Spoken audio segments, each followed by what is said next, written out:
record. Hello, everyone. Welcome back to the Coming Out Happy podcast. I'm so glad that you're here. Today, we have a special guest, and we're super excited to introduce you to her. If you're watching the YouTube video, you can already see her. But before we get into that, a few housekeeping reminders and upcoming events that we have for you. So last month, as most of you probably know, Dani and I did the Dating Authentically AF Challenge, and we're super excited where you map out your dream relationship. What was that like, Dani? It was incredible. So many wins were going on. It was insane. You're gonna be able to see on the Instagram all of the little messages from people that attended last time and got so much out of it. But it's April 1st through the 3rd, so make sure you go over to @ComingOutHappy on Instagram and save your spot. And where will this episode be posted as well? On YouTube? Yeah, YouTube, okay. As always. Perfect. So let's get into today's episode with our special guest. You're going to love this episode because you'll truly be able to relate and see so much of how genuine this story is. And I know so many of our listeners have gone through the exact same thing, right? Mm-hmm. We see this every single day, and so many of you are going to love this podcast. But Emily is a late life lesbian. She came out at the age of 33 after being married to a man for over 10 years and having a son. She has been sharing her journey, process, and experiences of discovering her sexuality and coming out later in life on her YouTube channel, Emily's Late Life Lesbian Story, or Journey. So you're definitely going to have to check that out. We'll link it in the show notes. Connect with Emily over there or on Instagram at @ECFetis. So we'll link that all in the show notes. But welcome, Emily. We're so excited to have you here. I'm so excited. Thank you. I know. I love your room too. I've already told you that. It just looks so pretty. Today we really want to unpack Emily's story to focus on how her journey led her to exactly where she is today. And you're sharing your story with so many people and inspiring thousands now. I have to ask you, when you look back on your life, what was that like for you? Did you ever picture yourself where you are today? No, absolutely not. Absolutely not. Looking back, the picture I had of my life was, married, like get married to a man, have kids, have my job, like just, yeah. And I never in a million years ever, oh yeah, one day and I'll come out as a lesbian and be dating a woman, and never would have ever guessed that this is where my life would lead. So, yeah. And it was just never in your realm of thinking, just because of the environment you grew up in, or what was that like? Yeah. I mean, I never even like questioned my sexuality. I just grew up in a Catholic family and, religious upbringing and very like, conservative just mindset. And it was, something I never, anytime that gay or lesbian or anything like that got brought up, it was honestly in a negative way. I have to say that my family is very accepting and understanding, so I don't want people to think that, it's a bad thing. But it made it scary because my upbringing was just like, that's wrong, or, that's not right, or that's weird, or that, so, and I just never thought like that could even be a possibility for me. Yeah. So, it honestly wasn't until my ex-husband, when we were dating, that he like called me out on it and was like, I think you might like women a little more than you realize. And I was like, no, I just completely dismissed it and was like, no big deal. I thought I was like a super cool girlfriend that was like, oh, like, check her out. Like, she's hot. Like, and he's like, he's like, I feel like about women more than I am. So is that just how he knew, just from that, like your simple comments and how you would act? Yeah, I think so. I mean, like, I never had an experience or anything with another woman or girl or anything. He just sort of like called me out on it and, immediately denied it.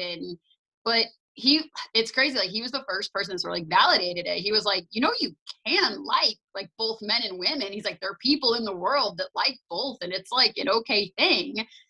And I will always remember that because it was something that like got me thinking of, well, do I actually like women, in that way? And yeah. And then from there, just over the years, like that grew and just, everything's happened and now here I am. So. No, that's so interesting. I've actually never heard it from that perspective of the husband points it out, right? And then you go, oh, maybe. And then, but so accepting too, right? He was pretty accepting through the whole process. Yeah. Yeah. He really was, there's controversy that I get into with some of the videos and stuff that I've shared of men coming and being like, how dare you, destroy the family, and it's so unfair to him. And, I think that they've been through similar situations where they just feel really hurt by their wives or significant others, having the same realization. And, but I just am like, I did very much so love my ex-husband. It was a good relationship overall, and he was overall sort of supportive. But again, it was sort of one of those things that I just always thought like, okay, well, yeah, maybe I'm interested in that too, but like, I love who I'm with, and like that's like what I'm committed to. And so it's still just, I don't know, like it was I guess like that choice I made in life, like this is who I'm with, and like I still have feelings. And yeah, it took time, I think, to really realize the extent of it. So were you able to explore it at all before you ended it, or you just kind of made your decision, ended it, and then went and explored? Yeah, like when was the first time you really felt like, because it's a big leap, right? like women? it is. Yes, I was. It was even part of the end of our relationship that just various things happened. And actually, I haven't publicly shared this to other people, but share as much as you're comfortable. Oh, no, it's okay. At the very end of our relationship, there were various factors that brought us to the end. But in trying to decide whether we were going to continue to go on together or if it would be better to go our separate ways, he did even at a point sort of like give me like a hall pass. He was like, figure you out. Like, figure out what you want. Figure out like what it is. He was just like, if we're going to go forward, he's like, I have to be enough for you, which I get. Like, whoever you're with needs to be enough and needs to like, there needs to not be like a wanting and a desire and this itch for like something more. And so, like I did, like I went, out and I explored that. And that's what kind of when I knew for sure too. I was just like, this is always going to be something that's a part of me. And I was like, unfortunately, I do feel like it will always affect our relationship if we were to go forward. And I was like, yeah, probably would just be better to, end on good terms and, kind of just go our separate ways with that. So. No, I appreciate you sharing that. And I know that so many of our listeners have gone through that same thing of trying to figure out, should they leave? Should they, break apart the family? And so many of them say that. And there's this guilt that we've also talked about with you before that's so real in that moment. What was that like for you, if you could unpack that a little bit? And what was going through your mind? In the moment, I don't know if I necessarily felt so guilty. My process of kind of what I went through was, of course I was sad and I felt bad, that my marriage was ending and this just was not at all sort of how I expected my life to go. But I was also like, my initial response was even like excitement. I was like, oh my gosh, I finally get to like live out this part of myself, which I never really got to experience. And so I definitely went through this phase of sort of like excitement. But it wasn't. And I would see him kind of struggle with some things and stuff too. And initially when we told my son, he was like just turned 5 or just right before he turned 5.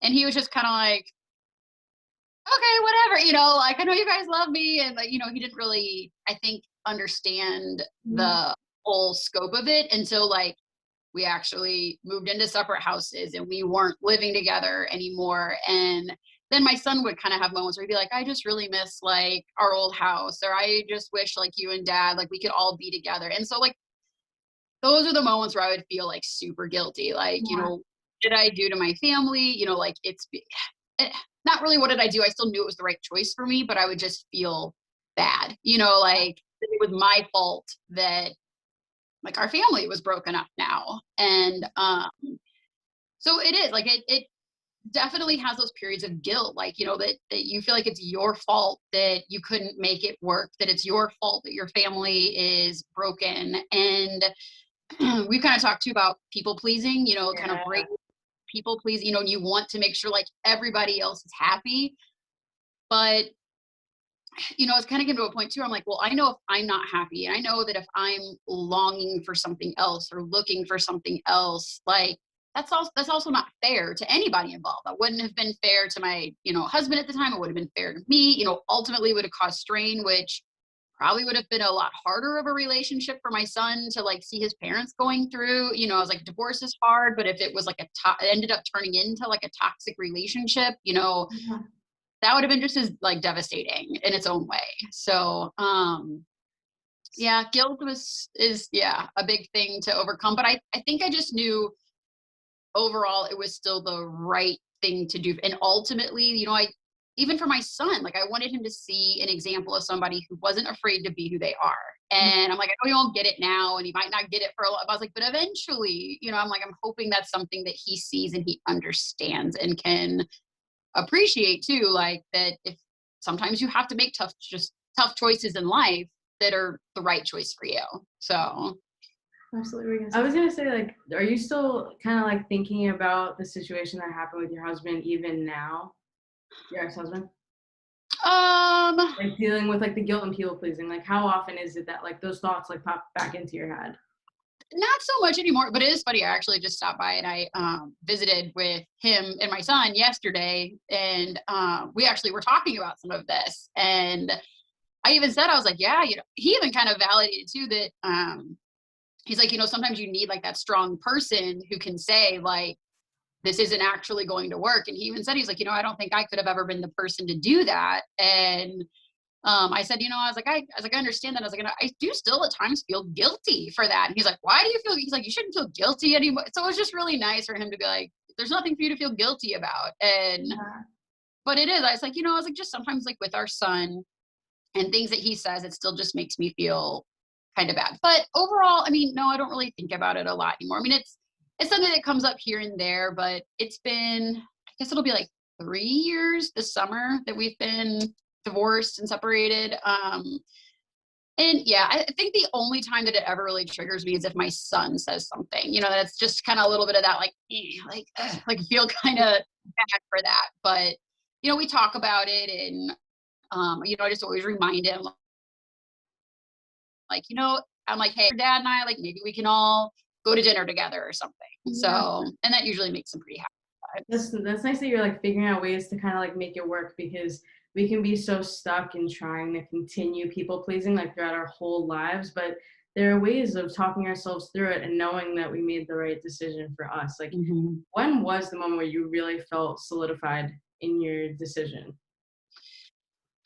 I mean, I think honestly, when I kind of like went out and kind of had like that hall pass experience, like this, I just know is like what I want. And something for me, which I've talked about in videos or shared before with people is, and I think people even questioning too, you know, like where do I fall? Like, do I truly want to be with a woman, or is this just a phase? Or like, what if I'm with a woman, but then I like want to go back to a man? Or, you know, like they're still questioning their sexuality.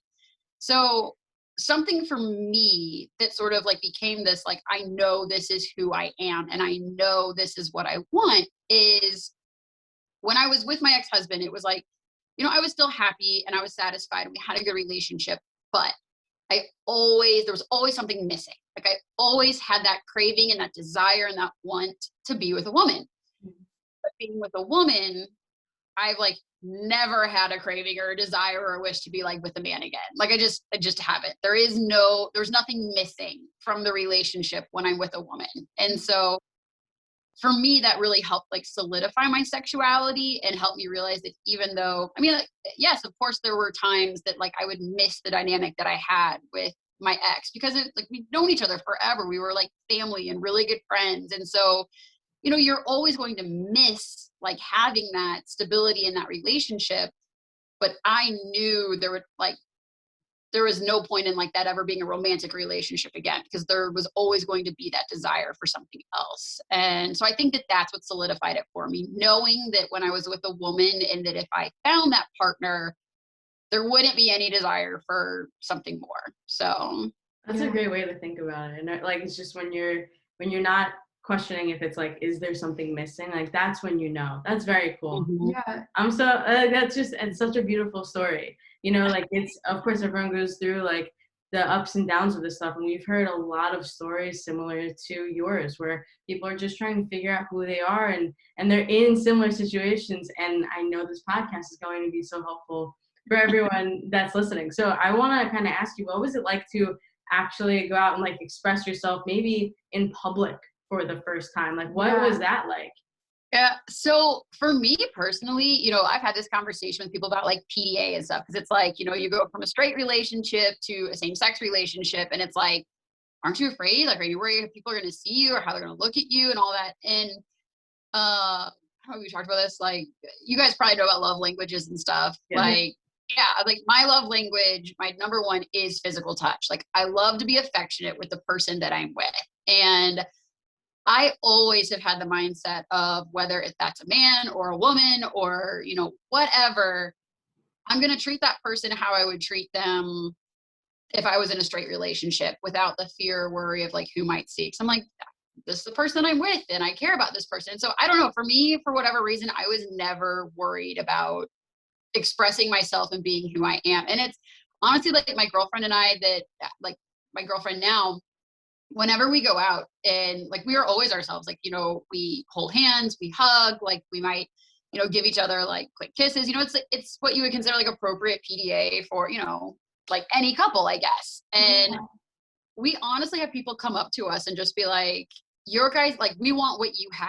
Like, your guys' energy and your vibe and your dynamic is just, it's just so real. And they're like, you can just see the love and like the connection you guys have. And so, like, I mean, I'm living in, you know, suburbs of St. Louis in the Midwest. And it's like, we have people come up to us that you would think would maybe be more judgmental, but people that come up and like compliment us as a couple and being together and like the love that we have. So I don't know. I like, be who you are and you'll attract in like the right people and the right energy. So That's so true. Yeah. Oh my gosh. I love that. And that you're inspiring the people around you. Like, maybe they haven't seen an LGBTQ plus couple, like, especially in the Midwest. Yeah, that's what I'm saying. It's like seeing that type of love and just making it more known. Like, it shows that it's just love. And that's such a beautiful thing. And it's so interesting that like you were never thinking about what are people going to think of me, because a lot of the people that come to us, like, that's their number one struggle. It's like, I am really afraid of people looking at me and judging me. So where do you think that like you got it from, where you're just like, it doesn't matter who it is, I'm just going to show you off? Like, where did you get that?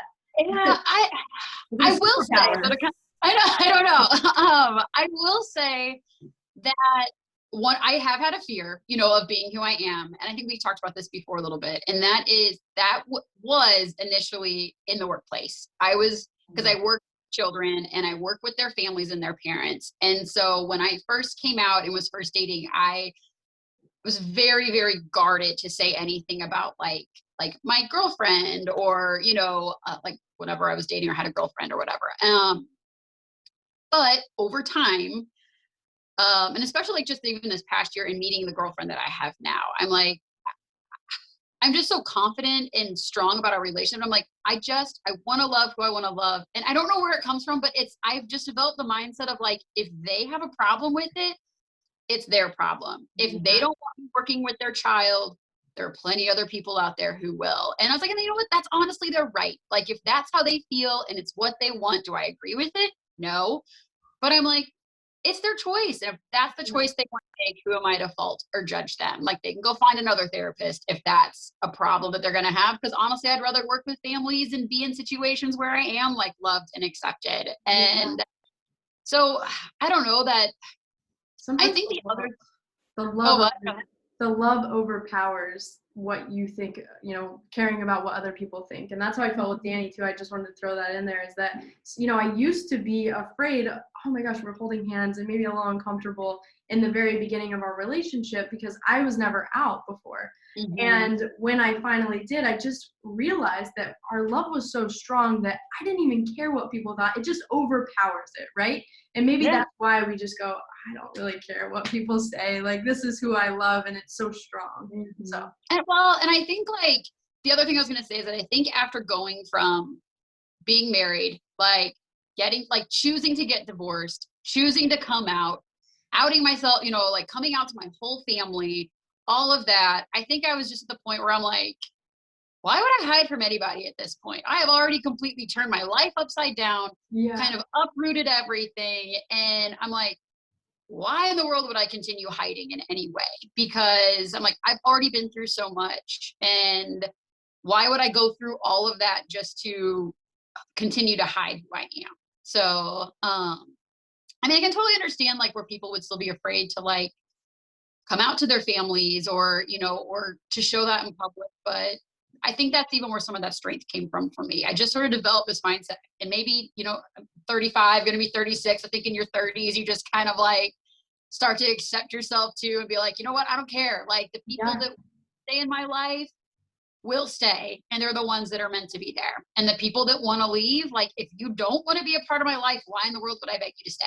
Why would I try to convince you that I need you? If you don't want to be around me, then go ahead and find somebody else. Like my cat's going crazy. Doing some tricks in the back there. If you're watching the YouTube video, you're gonna get some cat tricks on this episode. I love that. That was special guest, extra special guest. Yeah.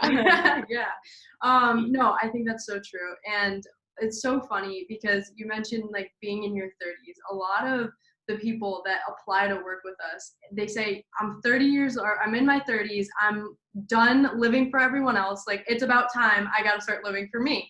And I can't tell you how many times I've heard that exact phrase, because I think something clicks where you go, oh my gosh, my life is going by so fast. But sometimes they think like it's too late. It's not too late. It's just like, you have the rest of your life. It's okay wherever you are. Like it never has to be just like the end. It just be like living an okay life. Like it can start whenever you're ready. That's it. And that's so beautiful that like you're also showing that same message. It's just so great. It's so great to see. I wanted to ask a question though. What was it like dating for you? Like for the first time? Like that's just here we go. That's what we love to talk about. I just wanted to ask you in case you wanted to share like any funny stories or anything. Oh my gosh. It was a learning experience. It's a huge learning experience for myself. I see some of your, like, I read and follow your stuff, and I'm like, oh man, I'm like they're totally like, I feel like I went through all these steps. I mean, fast learner. I feel like I'm like this very quick learner of like, and of knowing what I want and what I don't want. There have been people I've talked to that have stayed in relationships, and I'm like, why are you still in this relationship? I was like, I feel like I would, for me, I feel like I had like a 3-month max. I feel like I would like date somebody for 3 months that amount of time. And I will not be renewing the subscription. I'm like, like I've tried, this isn't working. I feel like I put in a good amount of effort, and no, like I would always have this mindset too of like, I mean, ideally is to find your partner, the person you want to share your life with. And I'm like, can I live the rest of my life this way? And I was like, no, absolutely not. Cannot live the rest of my life this way. So no, like, yeah. But dating, like looking back, I mean, I think everything happens for a reason. I totally feel like I jumped into like serious dating probably way too fast. I was like, I was coming from marriage. I was just excited to get out there and like, meet women and like have a girlfriend and all of that. I almost feel like I went through dating from the period of like when you're 18 to like, like all the stuff that you learn and experience. I feel like I've sort of crammed into the past 2 years, because I met my ex-husband when I was 18 years old. Like I hadn't been in the dating field in your 20s or early 30s to know sort of like what it's like, and things have changed from then until now. And I mean, it was just rough and crazy, and some of the things that I would hear or go through. And for the longest time I was dealing with the whole hot and cold thing. People, I'd start talking and people would be like, this is what I want, and this is the relationship I wish I had, and I know these are the qualities I'm looking for, and like, you seem super great. And I'd be like, okay, well, awesome. Like, let's go out, let's meet, and I'd be like, okay, that all went like really well. And then it would be just like nothing. And I'm like, what the heck? Like, you seem super interested. You were the one that like even pursued me or asked me out or wanted to get together. You were the one that was like wanting to make plans for, 2 weeks from now. And then all of a sudden it was just like, nope, nothing. I'd be like, what is happening? And So like it was a struggle, like that sort of hot and cold back and forth. What do you think Figured it out was? I I like this. I think people are I think it's a lot of factors. One, I think when something actually real comes along, that's like really scary for people because it's like, oh, could this actually be like a normal, stable individual that would like be there to respond and, actually engage in a relationship? And then I think they don't know what to do with that. Two, I think people still just trying to figure themselves out. Like, what do they really want? Are they really ready for a relationship, or is it just sort of like a distraction that they're looking for?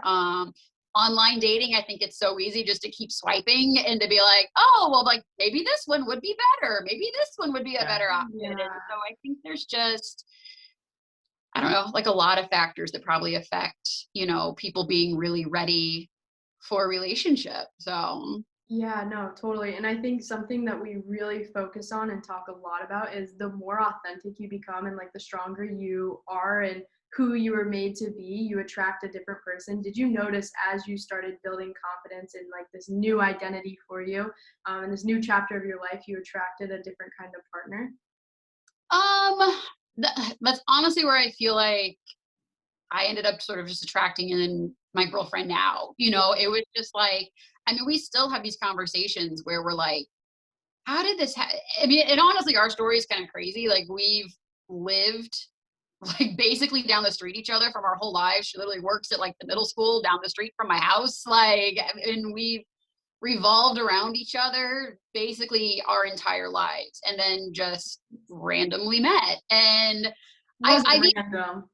what? It wasn't random. It was meant to be. I know. And yeah, I was like, but that's the thing. It was like I had all these sort of like not horrible, but not great dating experiences that I was like, I mean, I totally feel like I learned lessons from each one, but there were definitely things that happened. I'm like, why is this happening? Like, why did this happen this way? Like, why am I going through this? And for me personally, it was like I met her and then everything made sense. It was almost like I had to experience all those things, like learn the lessons from all of those. And some of it, even at the, like up until I met her, is when I felt like I was dealing the most with the hot and cold stuff that I just could not wrap my mind around. But she was going through like ending a relationship and trying to even figure out like her sexuality and stuff. And it was like literally about the time I was ready to be done with online dating. But I was like, you know what? I'm like, there's new people that like are out there all the time. Maybe like just that right person. She like got on and we met and like connected like that night. And so it was like, I almost just feel like some of the, like just the hot and cold and all of that I went through was almost just time filler to sort of like to get to her in a sense. Yeah. Um, I don't know, it's just it was a whole new experience. Not easy. I mean, I talked to my ex-husband about it too, because he's gone through and tried dating and he's like, this is just like a mess. And I'm like, I know, it's crazy. That's so interesting that you're talking like back and forth with him about like what you both are going through. Like, Yeah. what's that like? I don't, well, it's funny, since we're both dating women, and I'm like, all of us, I'm like, women are crazy. I was like, crazy. Oh my gosh. That's so funny. But he would even say, he's like, women are crazy. He's like, you were pretty good for the most part. I'm like, I know I have my moments. I think we all do. But I was like, this is, I don't know. I was like, I love just a the lot friendship sometimes. that's like blossomed from that. Like And it sounds like I love the friendship that's blossomed yeah. from that. Like it sounds like it's a really great friendship in your life. Yeah. And so he's like family. It literally is. It's like, the best friend that I have, like my best girlfriend that I have is like a sister to me. And, it's like, I sometimes compare, when I see my cousins at holidays and it's like, they're my family, but like, we're, close to the same age and it's just really nice to see them and catch up. And it's almost like he's just my family still, and it's like, I love to sit and talk and hang out. And I mean, he's met my girlfriend and we've, all taken my son out together. And so I am like, I'm so, so thankful for being able to have that dynamic. And it's taken a lot of strength and things, for him to kind of work through on his own too. But like, yeah, thankfully we have always kind of been able to maintain our friendship. That was an issue too, like getting into the lesbian community, me still having that type of relationship with my ex-husband was highly threatening to a lot of a lot of people would just be like, oh, like you're gonna like go talk to him or you're gonna go hang out with him. Like, do you want to get back together with him? I'm like, I literally divorced the guy. Why do you think if I'm gonna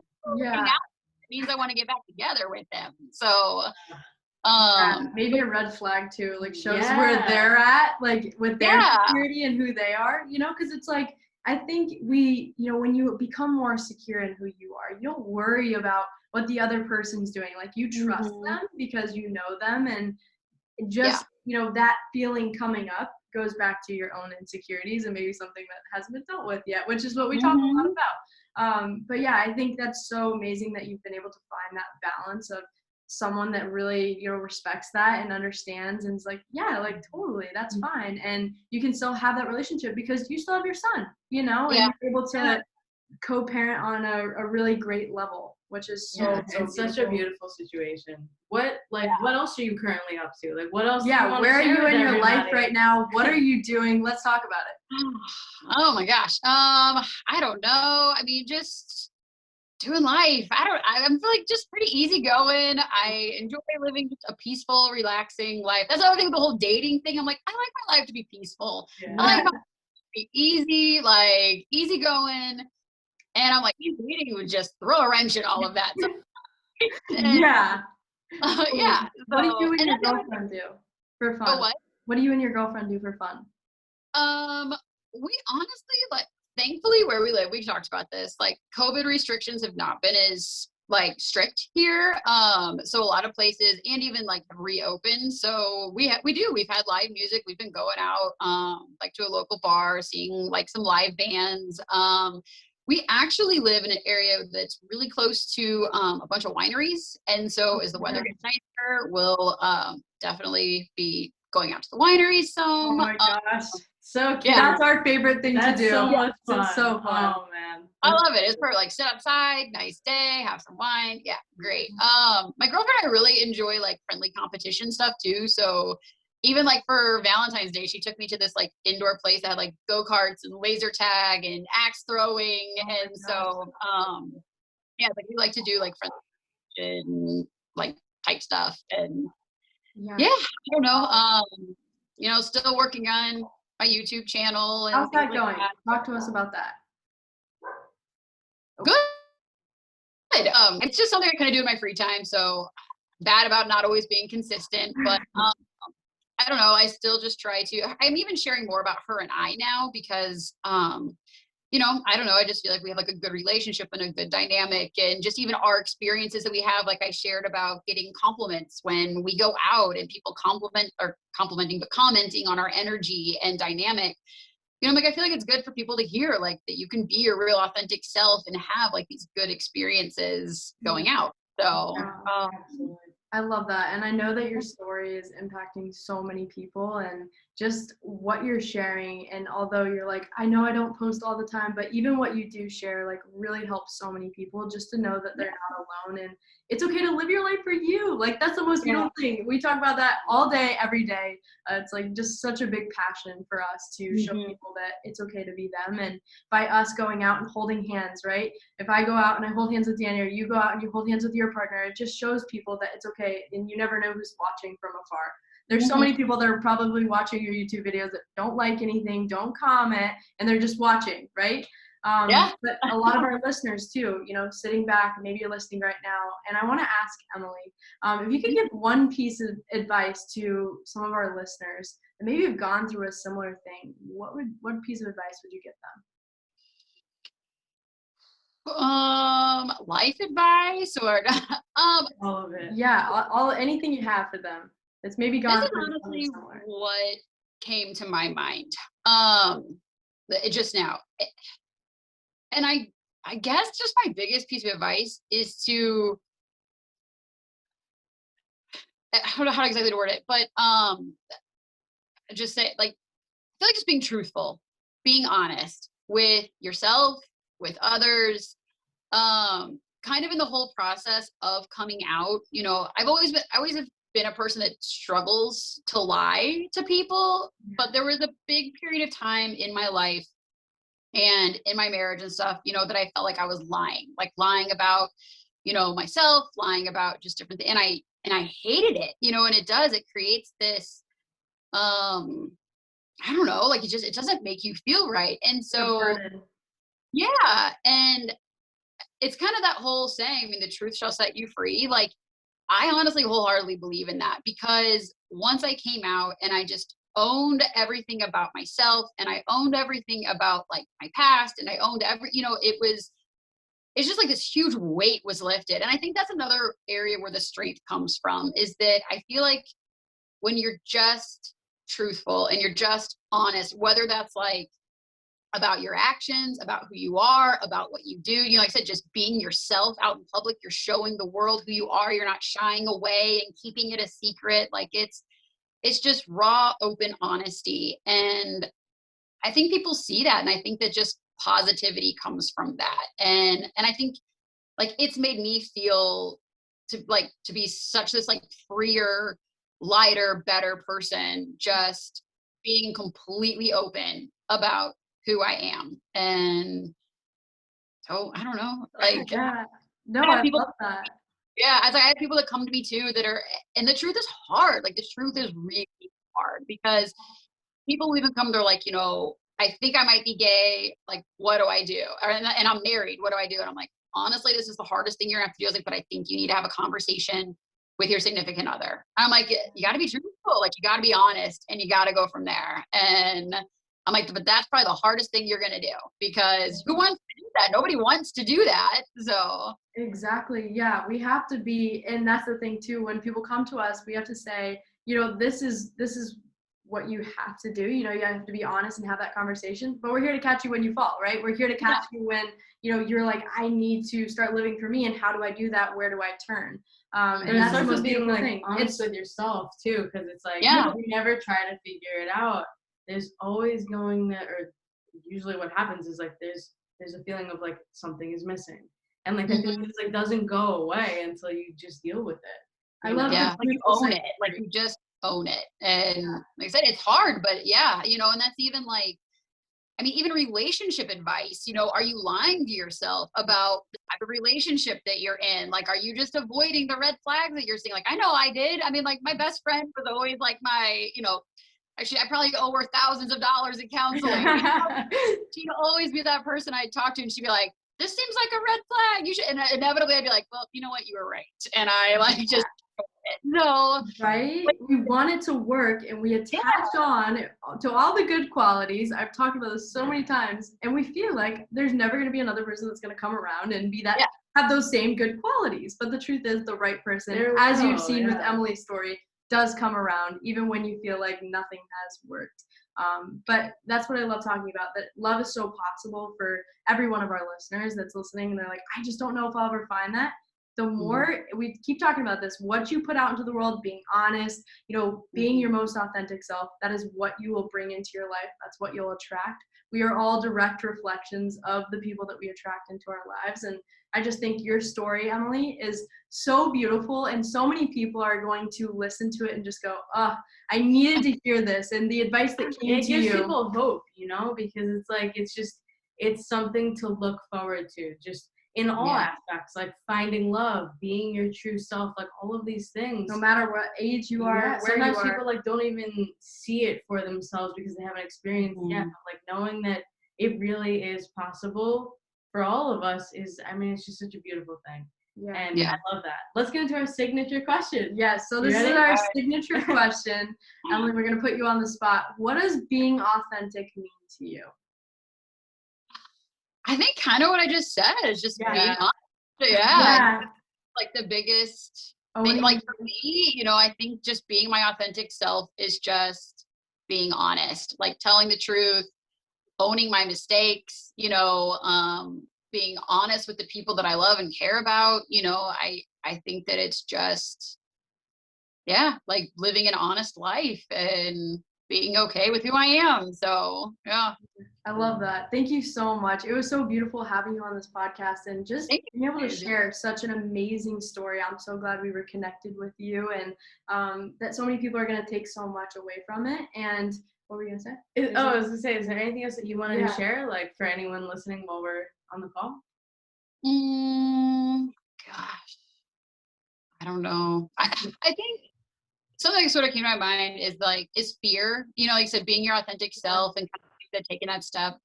I think fear is a big, like, everyone's going to be afraid. And something I always think about too is like, are you going to let that fear control your life? You know, like, do you want to live a life? Boom! I love it. Yeah, that's what we talk about. It's a truth bomb. But are you going to let the fear hold you back from living the rest of your life? I was like, 'cause you can, you know, like you can live your life. You can be afraid. I mean, it's like that. Your fear is there to keep you safe. Like that's what it's there for. But think of all the things you could potentially be missing out, you know, without just saying, you know what, no, like I'm going to take a chance. I'm going to take a risk and not let that fear dictate, you know, where your life goes. So love that. Oh my You're gosh. such a badass, Emily. Yeah. Thank you again so much. We're going to tag all of your information of how people can connect with you, watch your YouTube channel, follow you on Instagram in the show notes. But if you were listening today and you loved the podcast, we're talking a little bit about dating. I know you're going to love our Dating Authentically AF challenge, where we really dive into mapping out that dream relationship April 1st through the 3rd. So go over to @ComingOutHappy on Instagram and you can sign up, reserve your spot, and we can't wait to see you there. Thank you again, Emily. It was so amazing. Thank you guys so much. You guys are amazing. So I feel honored to be on here. So. Well, you're now our friend, so we're going to be chatting so much more, and we'll have to do more podcasts. So thank you so much.